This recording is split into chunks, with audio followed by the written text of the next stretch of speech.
할렐루야. 다시 할게요. 할렐루야. 할렐루야.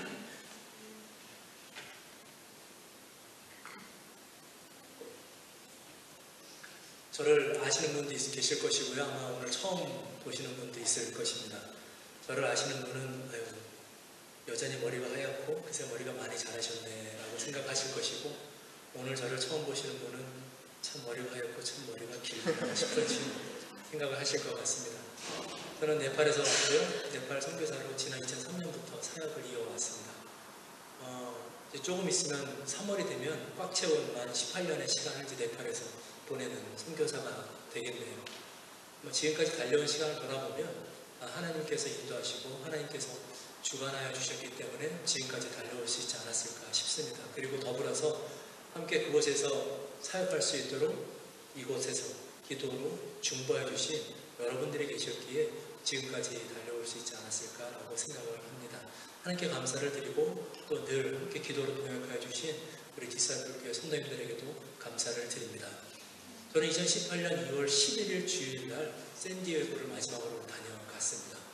참 머리가 좋으신가 보다. 어떻게 그걸 기억하고 계실까? 쉽죠?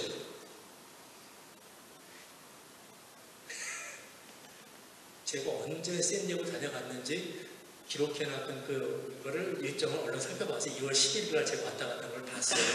머리가 제일 좋지는 않으니까. 여하튼 2월 11일날 다녀갔는데 그 뒤에 있었던 일을 잠깐 말씀을 드리고 말씀을 시작하고자 합니다. 2월 10일에 샌디에고를 다녀간 다음에 한 달 정도 네팔에 일이 있어서 다녀왔습니다. 그때는 안식년을 미국에서 보내고 있었고요. 플로에서 이제 목회학 박사과정을 공부하고 있었는데, 다녀오고 나서 이제 논문을 다 마치고 했는데 저한테 한 가지 일이 생겼습니다. 무슨 일이 생겼냐면 왼쪽 다리 아킬레스건이 완전 파열되는 그런 사건을 제가 경험을 했습니다. 그래서 병원 가기 쉽지 않은 이 미국 땅에서 유일하게 유학생들 가운데서 유일하게 병원에 가서 수술을 하고 그리고 뭐 이렇게 했던 사람으로 아직까지 전설적인 인물로 그렇게 남아 있어요. 이 다리 수술을 하고 이제 네팔로 돌아가서 2018년 7월에 네팔로 복귀한 다음에 다시금 이제 지금까지 또 1년 6개월, 7개월 되는 동안 네팔에서 이제 세 번째 텀이 마치고 네 번째 텀이거나 네 번째 텀 사역을 하는 와중에 다시 한번 하나님께서 태평양을 건널 수 있는 기회를 주셔가지고 잠시 왔다가 일주일 일정으로 왔다가 이렇게 샌디에이고 디사이플 교회 방문해서 함께 예배 드릴 수 있는 기회를 얻게 되었습니다. 강단을 이어주신 목사님께 감사를 드리고 우리 성도님들 만나서 반갑고 감사하는 말씀을 드리고 싶어요. 오늘 저는 여러분들하고 함께 하나님의 꿈에 대해서 좀 말씀을 나누고 싶습니다. 꿈. 1963년도에는 우리 역사가 아니런지는 모르겠습니다. 어쨌든 이 미국 역사에 있어서 참 기억될 만한 두 가지 연설이 있었던 해였어요. 1963년. 그 첫 번째 연설은 언제냐면은 1963년 6월 23일에 있었던 연설이었는데 바로 존 F 케네디 대통령이 저 서독의 베를린에 가서 했던 연설이었었죠. 그때 어떤 역사적 배경이 있냐 하면은요, 베를린이 동서로 나눠진 상태에서 장벽이 없었기 때문에 동쪽 베를린에 사는 사람들이 살기 위해서 서쪽으로 많이 넘어가고 있었다고 그래요. 그런데 그 넘어가는 사람들은 그냥 이렇게 보통 사람이 넘어가는 게 아니라 동독의 입장에서 보았을 때 아주 똑똑하고 이렇게 기술 있는 사람들, 즉 어떤 인적 자원들이 많이 서쪽으로 넘어갔다고 합니다. 그래서 그것을 막기 위해서 소련이 베를린 한가운데다가 장벽을 세워버린 거죠. 장벽을 딱 세우고 나니까 무슨 일이 생겼냐 하면은 이 서베를린에 살던 그 사람들이 극도의 불안감에 빠진 겁니다.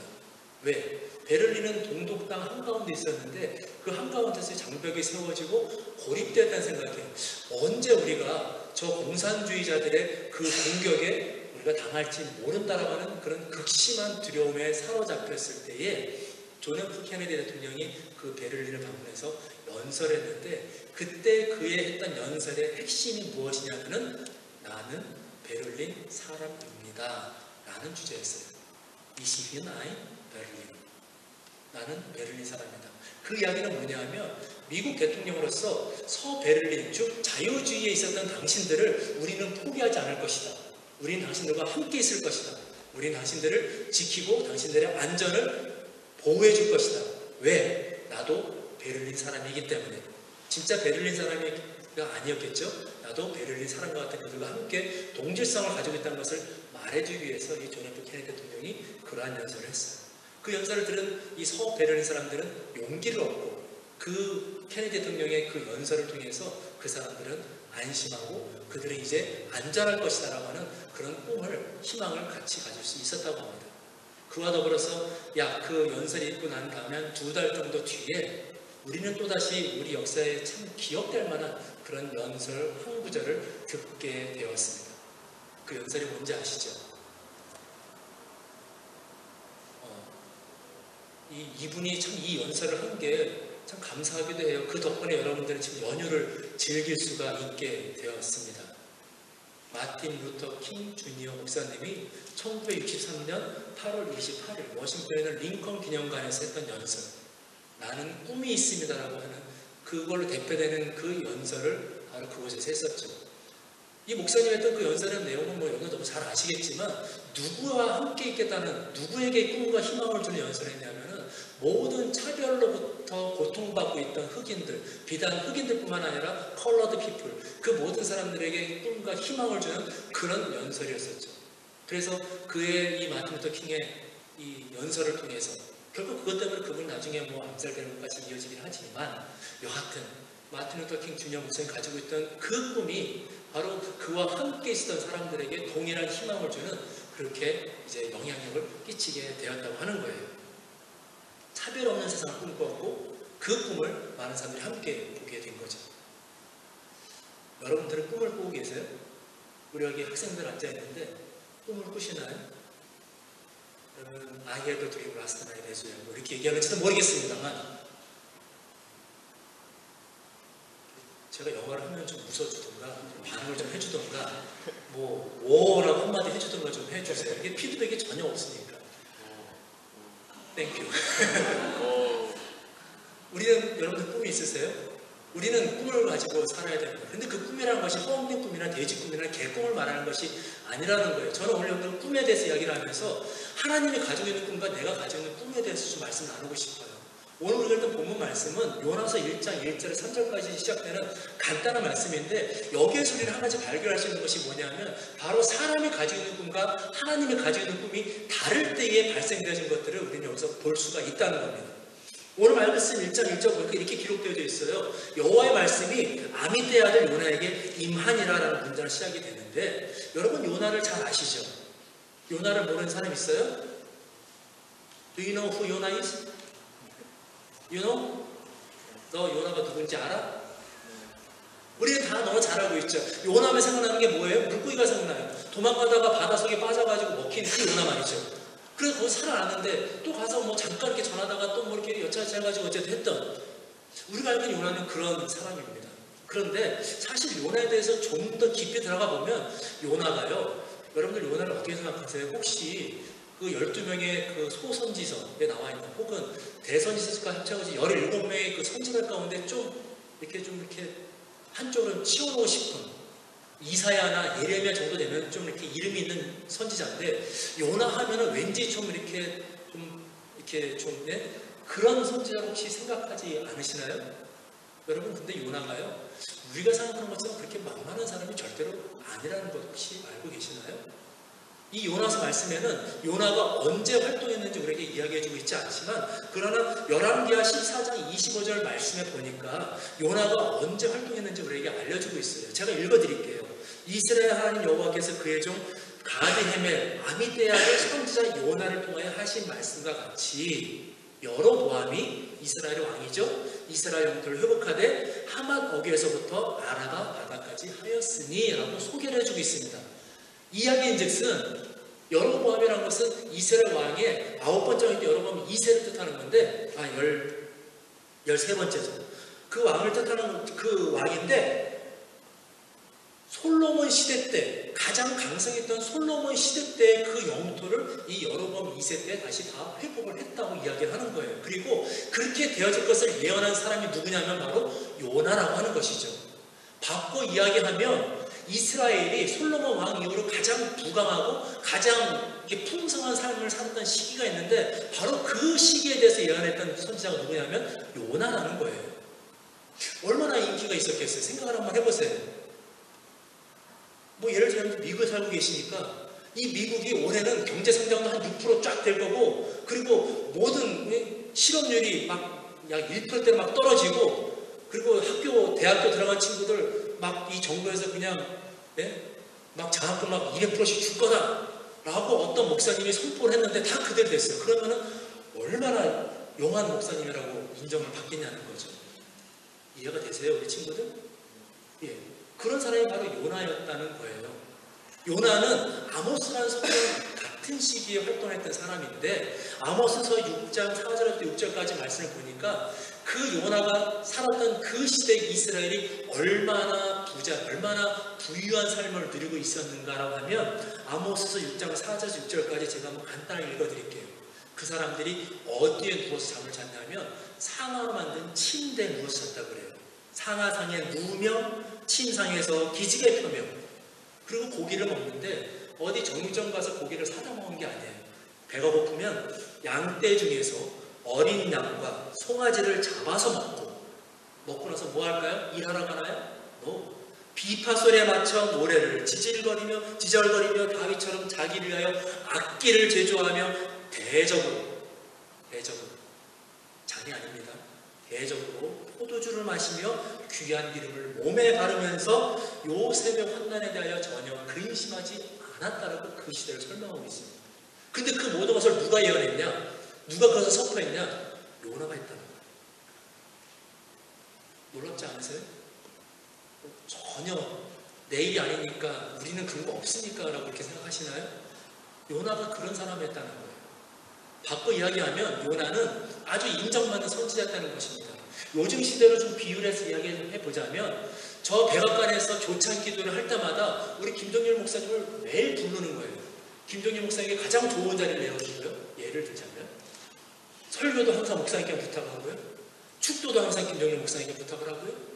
이 도란프 대통령이 와서 무슨 궁금한 거 있으면, 저 안 풀리는 거 있으면 다 와서 우리 목사님께 의논을 하는 거예요. 왜? 이분이 와서 얘기하는 것이 다 그대로 되어지고 다 덕이 되어지고 다 모든 것들이 형통하게 되어지기 때문에 생각만 해도 엄청난 일입니다. 요나가 바로 그런 사람이었는데, 그런데 문제는 바로 이러한 때에 요나에게 하나님의 말씀이 또다시 임했다는 거예요. 하나님의 말씀이 임했는데 그 말씀이 뭐냐? 니느웨로 가서 외치라.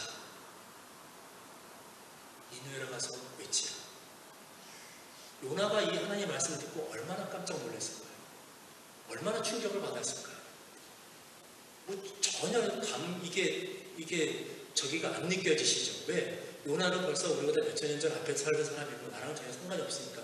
그런데 여러분들이 지금 다니는 직장에서 연봉 10만 불을 받으면서 15만 불을 받으면서 아주 정말 안정적으로 진짜 편안하게 월요일부터 금요일까지 일하고 토요일 주일은 교회 가고 자녀들과 함께 행복한 생활을 누리고 있는데, 갑자기 그 하나님께서 여러분들에게 말씀하시기를 너는 저 에콰도르 저 안데스 산에 가라 라고 하시는 그 말씀이 여러분들께 들려지신다면 여러분들 심정이 어떨까요?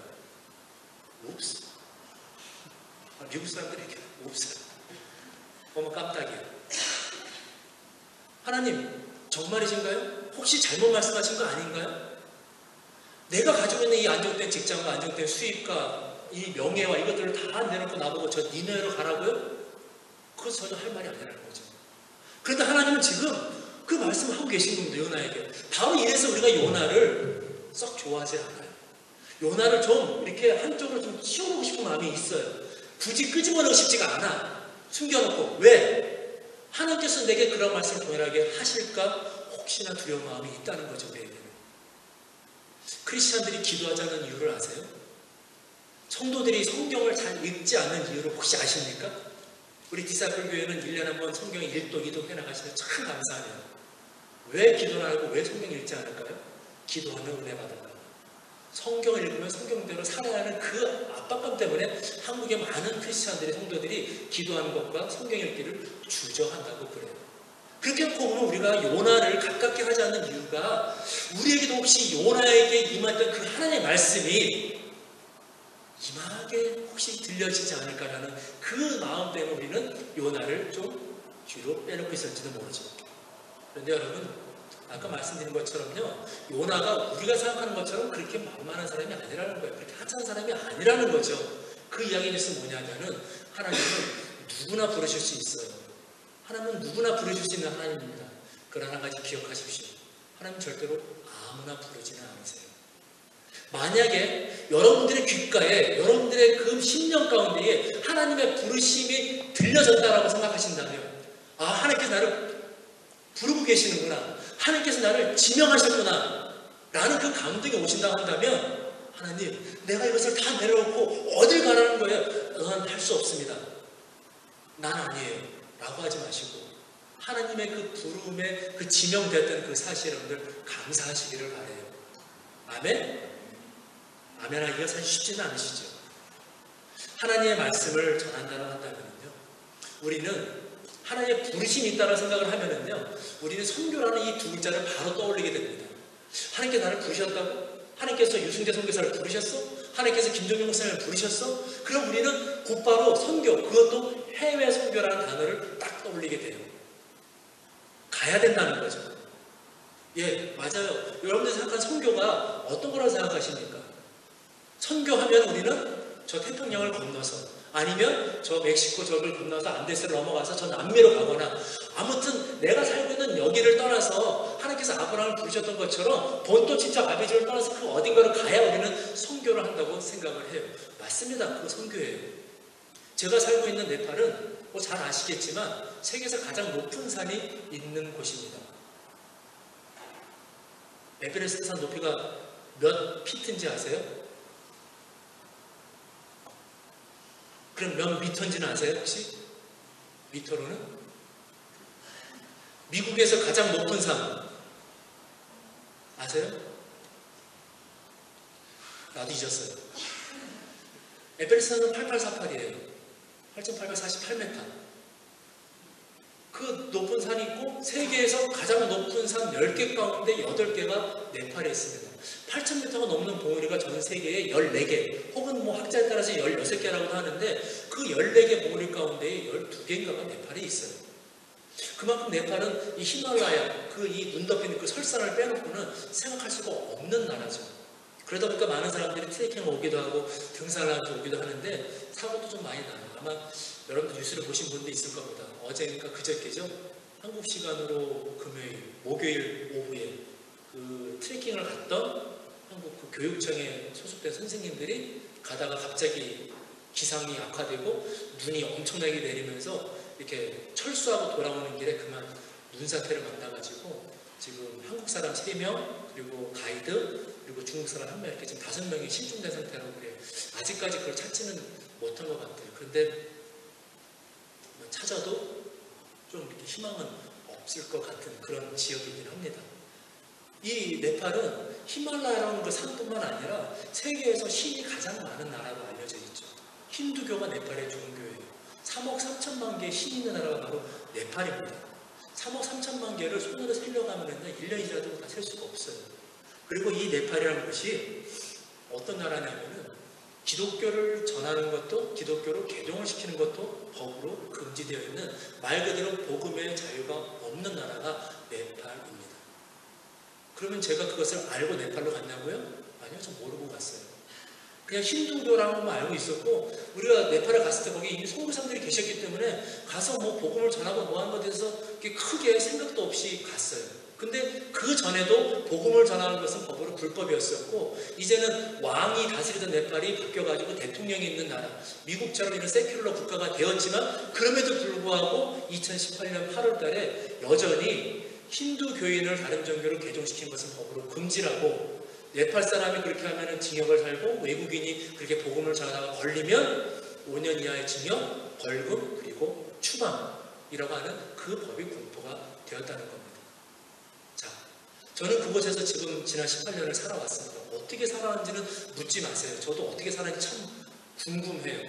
그냥 1년 이렇게 비자를, 거기 영주권이라는 게 없거든요. 그린카드 뭐 이런 거 없고, 시민권을 받으려면 한국 시민권을 포기해야 되기 때문에 한국 시민권을 포기하면 한국에 들어갈 때마다 대사관 찾아가서 보증인 세우고 비자 받고 막 해야 되기 때문에 한국 시민권을 포기하기는 조금 아쉬워서 그냥 1년 비자를 연장해 살아오고 있는데 지난 18년 동안 어떻게 이 비자를 연장해서 살았는지 모르겠어요. 다 하나님의 은혜인 것 같아요. 그런데 그곳에서 지금 살고 있어요. 생각해 보세요. 아, 그렇지. 저게 선교지. 저 사람이 선교사지. 그렇게 지금 생각이 드시죠? 감사해요. 저를 선교사로 여겨주셔서. 맞아요. 그런 나라에서 복음을 쉽게 전할 수 없고 환경이 어렵고 정글이 우거져 있고 못 살고 가난하고 제가 네팔 처음 갔을 때 네팔 1년 사는데 1년에 180불을 벌었습니다. GDP가 180불이었어요. 지금 제가 18년이 지난 지금 네팔 사람들은요 그래도 많이 부자가 됐어요. 1년에 1020불을 벌어요. 많이 벌었죠. 거의 5배 가까이 늘었습니다. 1020불? 아마 여러분들 가운데는 일주일 혹은 한 3, 4일 되는 날짜에 그 금액을 버신 분들도 이 자리에 계실 것 같아요. 1년에 한 사람이 버는 수입이 1020불이나 세계에서 가난하기는 20번째 안에 들어가고 아시아에서는 가장 가난에 들어간 나라가 바로 네팔입니다. 네, 그런 곳에 가서 복음을 전해야만 선교고 그런 곳에 가서 일을 해야만 선교사라고 우리는 생각을 하고 있어요. 맞습니다. 그 선교예요. 그런데 다른 한편으로는요. 과연 그렇게 해야만 우리가 선교하는 것이고 그곳에 가야만 우리가 하나님의 복음을 전하는 일을 하고 있는 걸까요? 아니요. 저는 제가 네팔에 있지만 그렇게 생각하지 않습니다. 저는 네팔에서 지난 18년 동안 처음에 7년은 저기 시골에 들어가서 학교 교장을 했고요. 젊은 나이에 30대 초반에 고등학교 하이스쿨까지 있는 그 교장을 했으니까 제법 성공한 삶을 살았어요. 그 동네에서는 나름대로.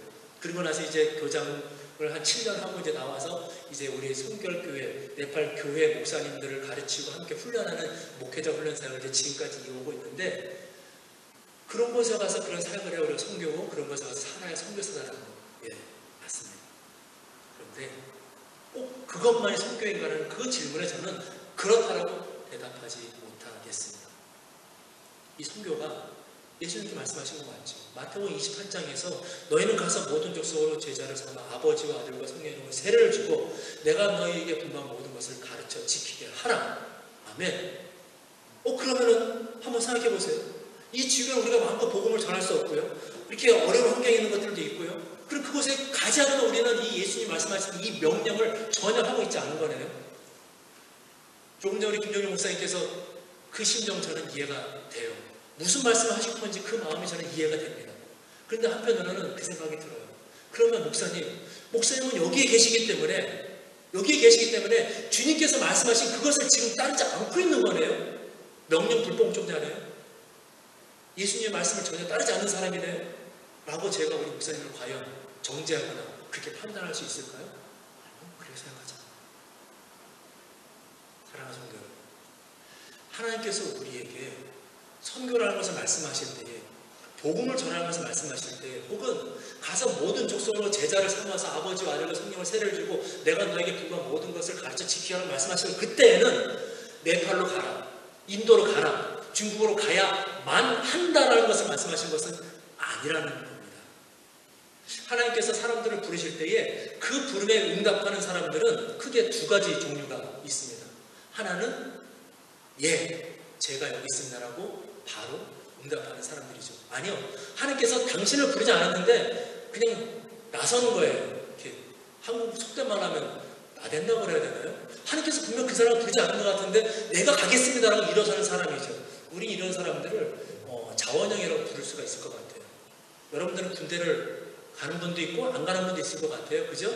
군대는 두 가지 종류예요. 지원해서 가는 사람들이 있고 뽑혀서 가는 사람들이 있어요. 한국은 아직까지 나이 20이 된 건강한 사람들은 군대를 가야만, 남자들 가야만 하는 징집 제도가 아직까지 있죠. 그런데 미국은 다 뭐예요? 지원형. 오늘 주일 예배긴 한데 그래도 선교사가 와서 이야기를 하니까 제가 이렇게 질문을 하거나 하면은 뭐 고개를 좀 이렇게 흔든다든지 뭐 예스 또는 노라든지 혹은 뭐 이렇게라고 좀 대답을 좀 해주시면 고맙겠습니다. 미국은 지원하는 거잖아요. 그죠? 근데 하나님께서 부르실 때에 우리에게도 그런 반응들이 두 가지가 있어요. 뭐냐면 하나는 지원하는 사람들인데 이사야 선지자가 그런 경우죠. 이사야를 하나님께서 우리 성경을 아무리 눈 뜨고 찾아봐도 하나님께서 이사야야 너는 나를 위해서 가야 된다. 알았지? 내가 누구를 보낼지 모르겠는데 딱 보니까 네가 내 앞에 앉아있구나. 이사야 너 가라. 일단은 내가 숯불 가지고 네 입술에 대고 너를 좀 깨끗하게 해줄 테니까 일단 네가 이렇게 손들어. 알았지? 라고 말씀하지 않으셨다는 거예요. 하늘에서 열려진 그 천성회를 보고 이사야가 그 광경을 보고 하나님께서 말씀하시는 그 음성을 듣고 내가 누구를 보내면 또 누가 나에서 갈 거라고 말씀하시는 그 안타까운 하나님의 심정을 듣고 이사야가 손을 번쩍 들었죠. I'm here. 맞아요, 하나님. 주님, 내가 여기 있습니다. 나를 보내소서. 우리는 하나님께서 우리에게 그런 마음들을 보여주실 때에 혹은 이렇게 네팔에서 선교사가 앞에서 말씀 나누고 있을 때에 여러분 가운데 누군가는 그래, 나도 하나님의 저 선교에 함께 동참해야지. 나도 저 네팔에서 무언가 하나님께서 일하고 계시다고 한다면 나도 거기에 무언가 동참해야지라고 그런 심정이 드시는 분들이 있을 거예요. 이런 분들 우리가 자원하는 사람들이라고 볼 수가 있겠어요. 반면에 뽑혀가는 사람들이 있습니다. 하나님께서 콕 찍어서 불렀어요. 죄송해요. 선영아 라고 불렀는데 사모님이라고 부르지 않잖아요. 하나님께서. 근데 싫다는 거예요. 저는요 애들도 키워야 되고요. 저는요 남편 저기도 좀 해야 되고요. 내조도 좀 해야 되고요. 그리고 제가 그래서 어딜 가겠어요. 근데 하나님께서 계속해서 권유하시죠. 아니다. 내가 너와 함께 하겠다. 내가 너를 도와줄게. 너는 그냥 따라오기만 해. 제발. 또 재차 다시 반복해서 어게인. 성경에 그런 사람들이 제법 많아요. 자원에서 일하는 사람보다 오히려 이런 사람들이 더 많은 것 같아요. 대표적으로 모세가 그랬죠. 예레미야도 그랬어요. 에스겔도 그냥 기도하고 한선 중에 하나님께서 머리끈에 자꾸 이렇게 끌어올리셨어요. 그렇게 놓고 보면 이런 사람들은 징집되는 사람들이라는 거예요. 여러분, 중요한 사실은요, 내가 자원해서 하나님의 부르심에 응답을 했든 아니면 내가 거절하고 뒤로 빼다가 어쩔 수 없이 하나님의 그 부르심에 응답하게 되었든 어쨌든 우리가 하나님의 그 부름에 알겠습니다. 예, 어쩔 수 없죠. 하나님 나를 그냥 책임져 주세요라고 응답하는 그 순간 우리는 그때부터 하나님의 일하시는 그 선교에 우리는 참여하게 된다는 사실입니다. 군대에 아까 말씀드렸지만 여러분들 그거 기억하셔야 돼요. 내가 지원해서 갔든 내가 징집돼서 뽑혀서 갔든 그 군대 그 영문을 딱 들어가는 그 순간부터 여러분들은 더 이상 민간인이 아니라는 거죠. 군인이라는 거예요. 군인은 뭐예요? 명령에 살고 명령에 죽어야 되는 게 바로 군인이라는 거죠. 내 마음대로 하는 것이 아무것도 없다는 거예요. 내가 원해서 왔으니까 라고 자기 마음대로 할 수 있는 군인이 있나요? 아무도 없어요. 우리 흔히 하는 말은 그런 거 있잖아요. 들어올 때는 네 마음대로 들어와서 나갈 때는 네 마음대로 못 나가지. 그게 있어요. 올 때는 네 마음대로 해서 나갈 때 마음대로 못 나가. 저는 우리 이 교회도 좀 그것이 조정됐으면 좋겠습니다. 이민교회의 한 가지 아픈 사실 가운데 하나가 그런 것들도 있잖아요. 그냥 이렇게 내 마음에 원해서 이렇게 탁 들어왔다가 또 내 마음에 원해서 이렇게 떠나기도 하고요. 근데 우리 디사이플 교회만큼은 올 때는 마음대로 왔어도 갈 때는 네 마음대로 절대로 못 나가지라고 하는 이 좀 룰이 있으면 좋지 않을까. 개인적인 소망입니다. 우리가 하나님의 부르심에 지원이 됐든 응답이 됐든 아니면 정말 하나님께 나를 강제적으로 끌어가시게 됩니다. 그럼 우리가 하나님의 그 부름에 응답하는 그 순간부터 우리는 하나님의 일하시는 그 삶에 우리는 참여하게 되는 거예요. 하나님의 그 선교의 사역에 우리는 있어야만 된다는 거예요. 네팔에서 지금까지 살아온 시간 동안 많은 일을 한다라고 생각을 해요. 많은 것들을 참 경험을 했다고 생각을 해요. 돌아보면 그 순간순간이 다시금 글로 해봐라 하면은 그건 좀 이제 나이도 있고 그래서 못할 것 같아요 라고 하는 그런 순간들이 돌아보면 참 많이 있습니다. 그런데 그 일들이 내가 잘나서 했을까요? 내가 그것들을 잘 할 수 있어서 했을까요? 생각해 보세요. 1951년도에 네팔의 교회가 처음 세워졌어요. 물론 그 전에 예수의 선교사들이 와서 이렇게 왕이랑 같이 있으면서 복음을 좀 나눴던 시기는 있었지만 어쨌든 개신교 교회는 1951년도에 처음 하나가 세워졌습니다. 그 하나의 교회에서부터 지금 이제 2020년 지금 될 때까지 네팔의 전체 교회는 정확한 통계로 잡히지 않을 만큼 많이 세워졌어요. 한 가지 중요한 사실은 말씀드렸을 거예요. 네팔은 세계에서 복음이 가장 빠르게 확장되어 가고 있는 나라고요. 크리스찬의 숫자가 가장 빠르게 증가하고 있는 나라라고 이 세계 기독교연구소에서 조사에서 발표한 게 지난 2013년이에요. 해마다 10.9%인가의 그 비율로 증가하고 있다고 그럽니다.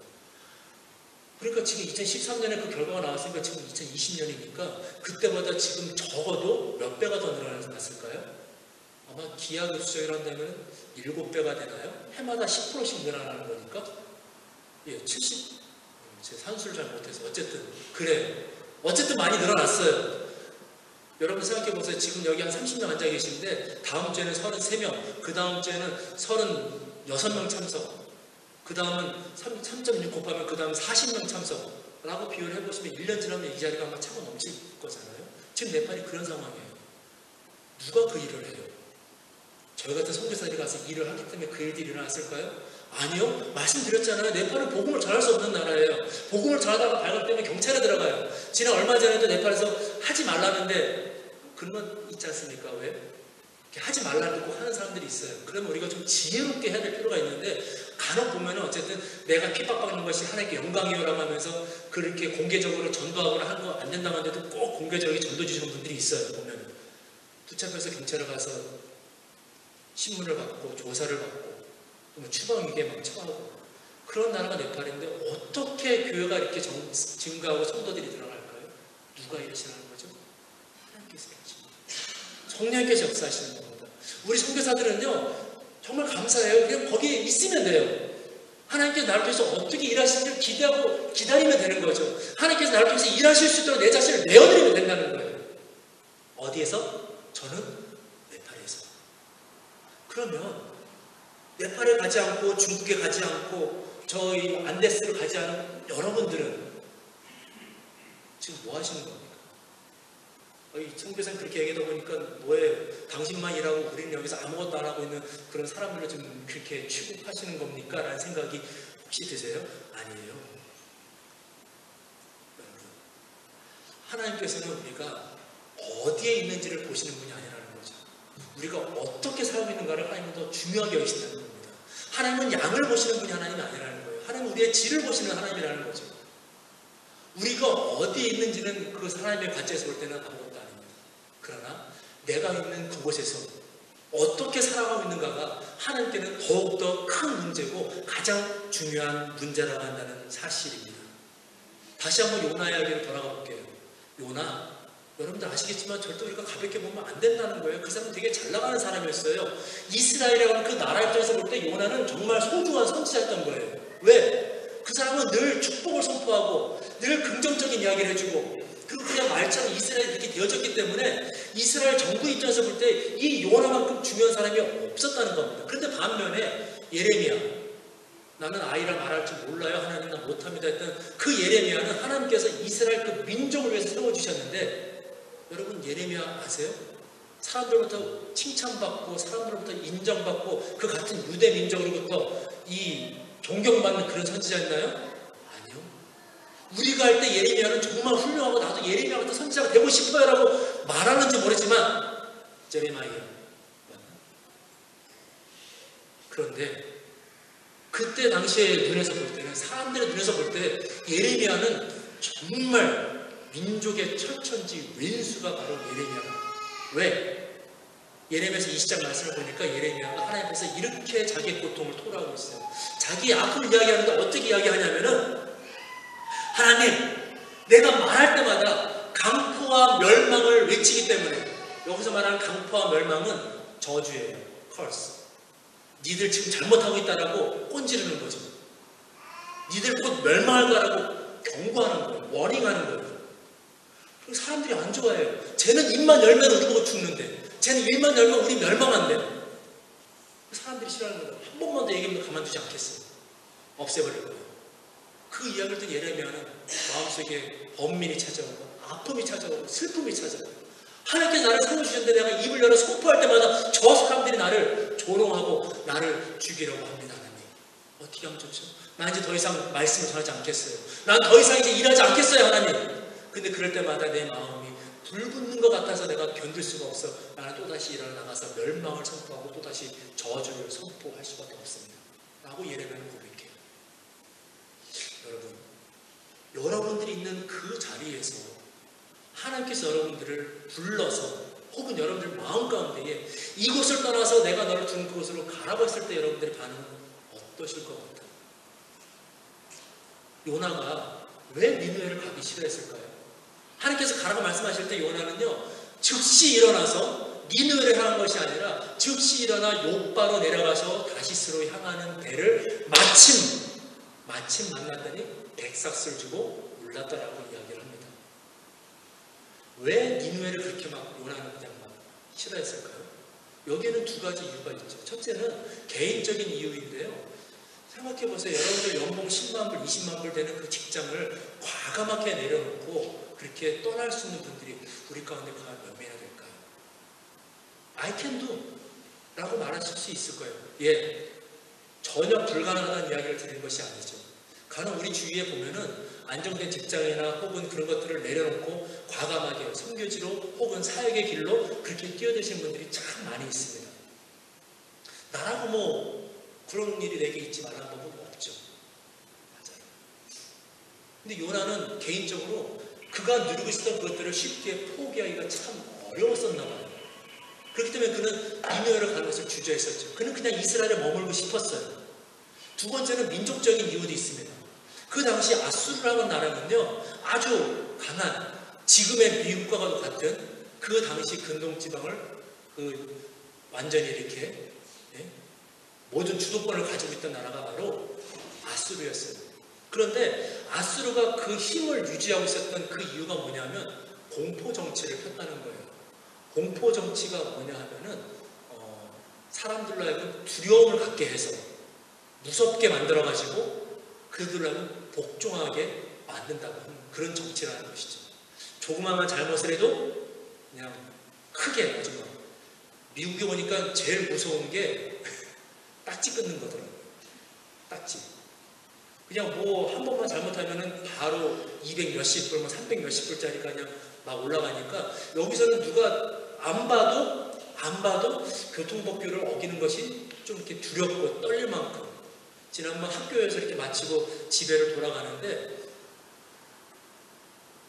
갑자기 이렇게 싸한 생각이 들면서 저도 이렇게 급브레이크를 딱 잡았어요. 어디서 잡았냐면 스톱 사인을 한 2m 지나가서 길 한가운데서 갑자기 딱 쓴 거죠. 저녁이었기 때문에 무슨 생각을 잠깐 했던 것 같은데 이게 길이 보통 스탑하고 지나가고 했는데 거기에는 올 스탑인가가 있어가지고 스탑하고 스탑이 또 있었던 것 같아요. 순간적으로 이렇게 딱 섰는데 저도 뭐 이렇게 주위를 살펴보면서 어디서 이렇게 파란불, 빨간불이 반짝거리지 않나 그걸 먼저 살펴보게 되더라고요. 일종의 그런 거예요. 조그마한 잘못을 해도 무섭게 다스리고 그런 걸로 해가지고 아수르라고 나라는 이스라엘뿐만 아니라 그 주변 모든 나라부터 두려움의 대상, 아주 철천지 왼수 같은 그런 나라예요. 근데 요나가 그곳으로 가서 복음을 전하라고요?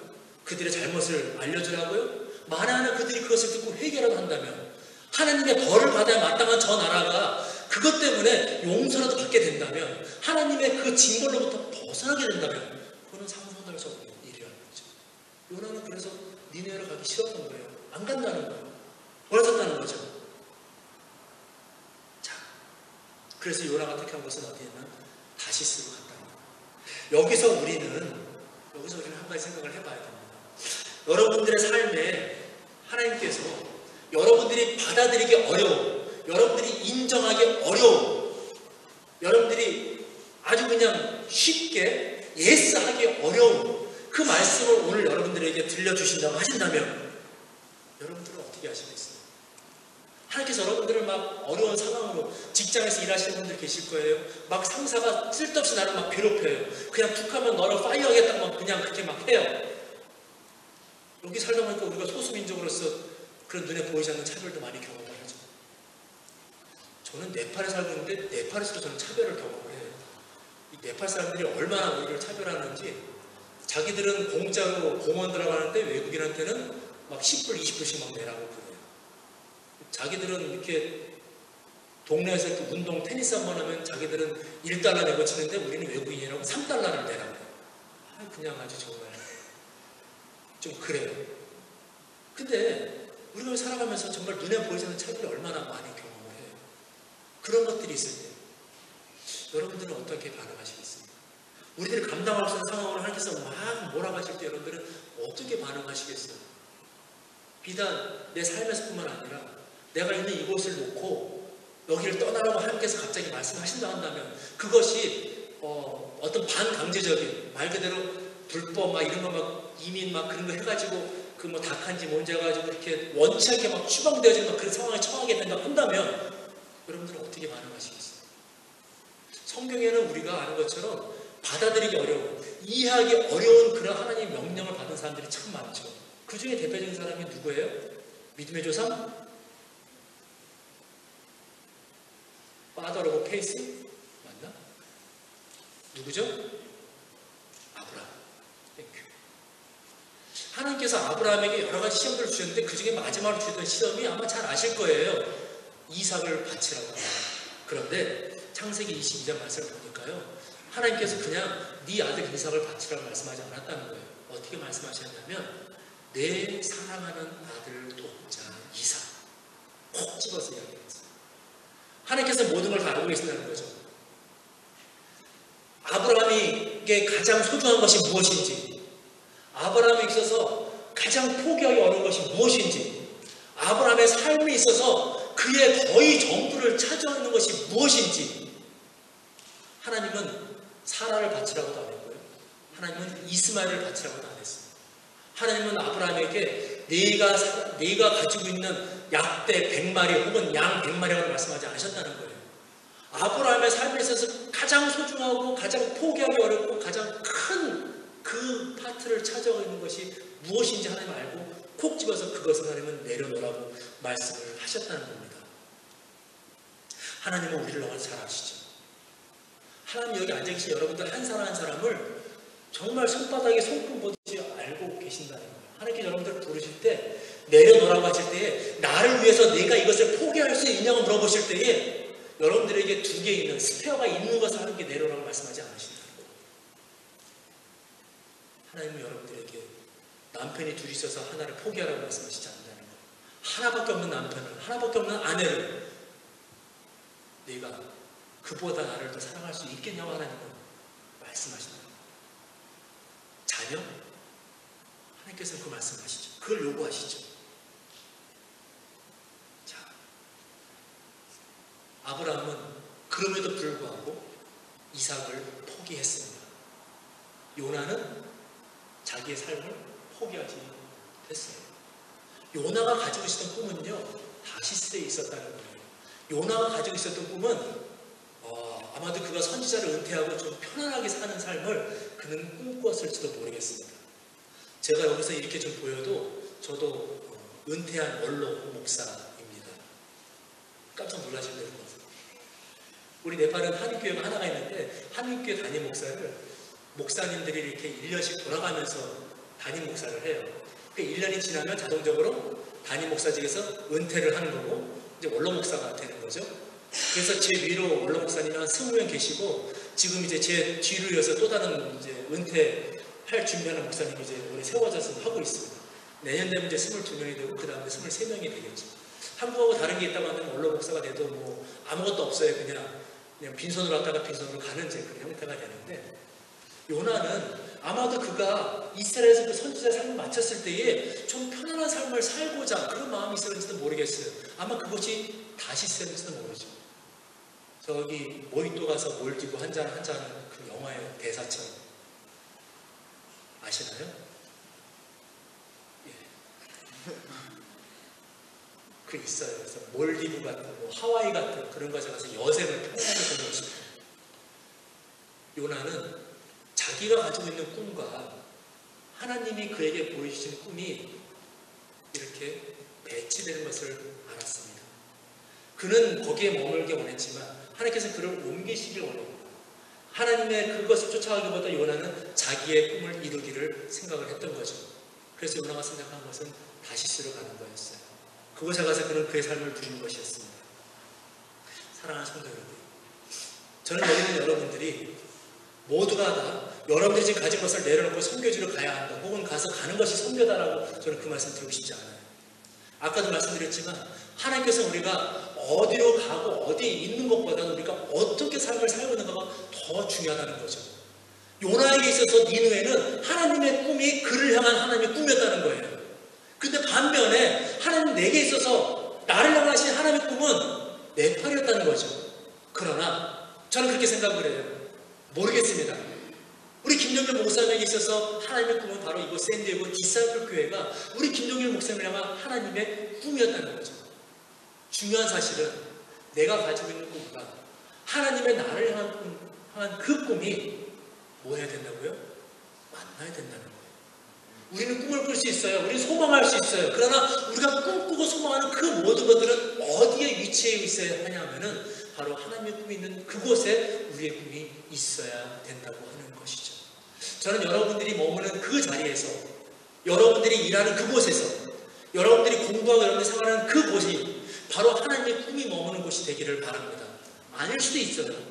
그러나 지금 이 순간 내가 있는 이곳이 바로 하나님의 나를 향한 꿈이 있는 곳이다라고 여러분들이 생각하신다고 한다면 바로 그곳에서 여러분들은 빛의 삶을 살게 되는 것이고, 바로 그 자리에서 소금의 삶을 살게 되는 것이고, 바로 그 자리에서 여러분들을 통해서 여러분들을 바라보는 사람들이 하나님을 볼 수 있는 삶을 살아야 하신다는 겁니다. 내가 예수님을 믿고 있다고 한다면요, 내가 믿는 그 예수님이 나를 통해서 누군가에게 보여져야 된다는 거예요. 내가 하나님을 믿고 있다고 한다면 내가 믿고 있는 그 하나님이 나의 삶을 통해서 사람들에게 보여져야 한다는 것이죠. 말씀드린 것처럼 우리 네팔은 복음의 자유가 없어요. 전도할 수가 없어요. 그 이야기는 뭐냐면, 어이, 죄송합니다. 김씨, 우리 교회 갑시다. 라고 하는 그 순간 이 김씨가 가서 경찰한테 저 유씨가 나보고 교회 가자고 그랬어요. 라고 한마디만 하면 나는 경찰이 불러요. 너 이리 와봐. 너 왜 그랬어? 그게 지금 네팔이라는 거죠. 입을 열어서 혹은 손을 잡아 끌어서 주님 앞으로 데려갈 수 없는 것이 바로 지금 네팔의 상황이고, 비단 네팔뿐만 아니라 수없이 많은 것이 그런 거죠. 인도가, 중국이, 그리고 뭐 파키스탄이, 혹은 저 사우디아라비아가, 이란이, 수없이 많은 나라가 지금 그런 상황들 가운데 처해 있는데, 아마 이곳에서도 복음을 전하는 자유는 있겠지만, 그러나 이곳에서 우리가 쉽게 지나간 사람 붙잡고 복음을 전할 수는 없죠. 여기는 자유국가니까. 다른 사람의 권리를 침해하면 안 되니까. 이거는 또 다른 장벽이잖아요. 이거는 또 다른 보이지 않는 우리가 넘어야 될 산이잖아요. 그럼 우리가 어떻게 복음을 전하겠어요? 우리가 어떻게 나를 통해서 하나님을 드러내게 하고, 어떻게 나를 통해서 우리가 예수님을 전할 수 있겠어요? 우리 이 디사이플 교회의 표어가 나는 죽고 예수로 산다.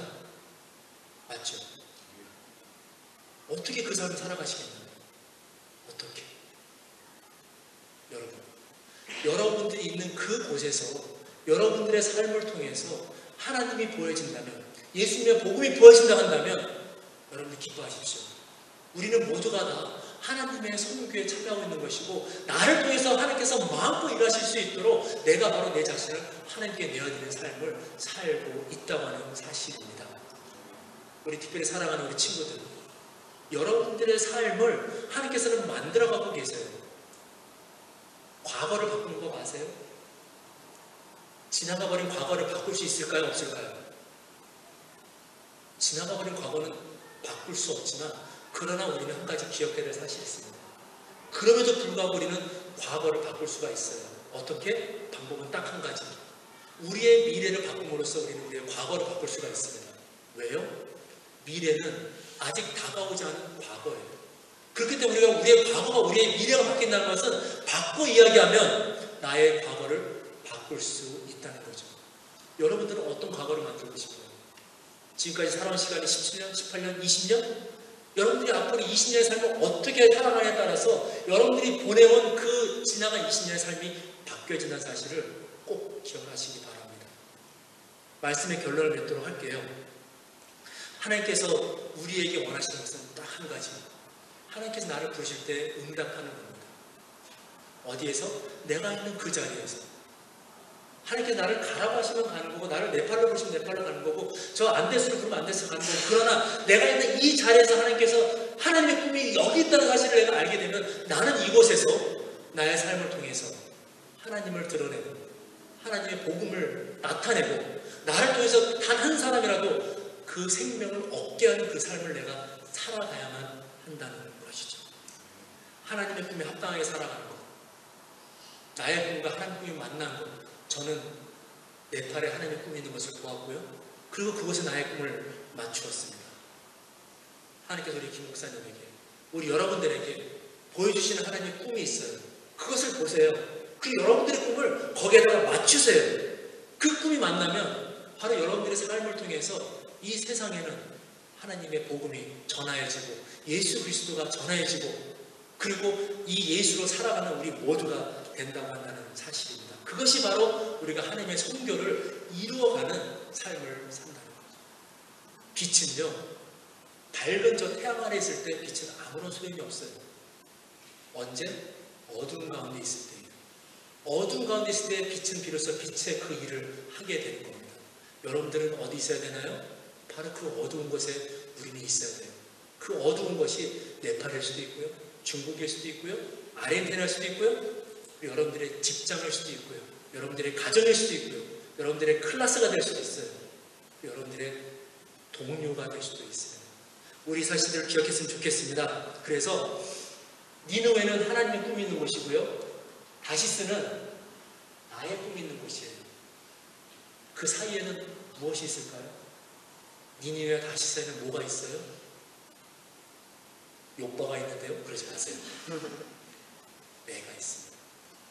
그렇기 때문에 내가 하나님의 꿈으로 갈든지 아니면 다시스를 향해 가든지 그것은 나의 선택, 그것은 하나님께서 우리에게 주신 권리예요. 하나님께서 우리에게 주신 주권이에요. 이 선택의 권리를 가지고 우리는 니느웨를 갈 수도 있지만, 잘 생각하세요. 니느웨가 꼭 해외를 말하는 거 아니에요. 현태야, 알았지? 네. 니느웨를 갈 수도 있고 혹은 내가 다시스로 갈 수도 있다는 거. 그러나 우리 사랑하는 디사이플교회 모든 성도님들은 니느웨를 향하는 하나님의 꿈 있는 곳으로 발걸음을 내딛는 그 선택을 내리는 우리 성도님들 되시기를 주님의 이름으로 축원을 드립니다. 기도하겠습니다. 하나님 아버지, 감사를 드립니다. 오늘 우리에게 요나서 말씀을 통하여서 니느웨와 다시사라는 제목을 가지고 말씀을 함께 나눕니다. 주님, 그렇습니다. 하나님, 우리를 통해서 일하시기 원하는 그 하나님, 나를 통해서 이 땅 가운데에 하나님 당신의 복음을 전하고 그 복음을 받아들이고 그리고 우리와 같이 또 새로운 생명을 얻게 되는 그 일들이 늘어나기를 원하시는 하나님, 하나님 저희를 사용하여 주시고 내가 있는 그 자리에서 나를 향한 하나님의 꿈을 발견하고 그 부름에 응답하여서 하나님 이 땅에서 살아가는 우리 모두가 되도록 주님이 도와주시옵소서. 성령이 우리를 인도하여 주옵소서. 우리의 삶을 주관하여 주시고 내가 있는 그 자리에서 하나님의 이름을 전하고 예수 그리스도의 복음을 나누는 우리 모든 지사학교의 성도들 되도록 하나님 도와주옵소서. 감사를 드리고 우리 구주 예수의 이름으로 기도드립니다.